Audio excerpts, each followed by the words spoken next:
Hey everybody, this is Johnny with Green Mountain Grills, and today I'm going to show you how to replace the igniter in your Green Mountain Grill Prime. Alright, the first thing you want to do is unplug your grill. Now we can remove the lower hopper guard.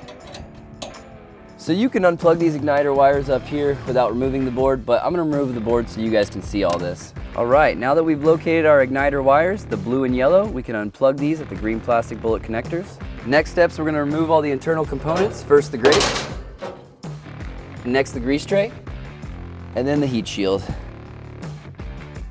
Now we can remove the ceramic igniter. And now that I got my new replacement igniter, I'll be able to install this. I'm actually going to feed it back through the fire pot the same way that I pulled it out. Now we can pull our igniter wires back through, and then we'll plug them back in. Again, these are non-polarity, so you don't have to worry about how they get plugged in. Control board back into place. Now you're ready to tighten it down. All right, now that we're all plugged back in, we can put this protective guard back on, and then we're almost ready. All right, now that we got pellets feeding in, we got the igniter starting to smoke, and that's an igniter replacement on your new Green Mountain Grills Prime.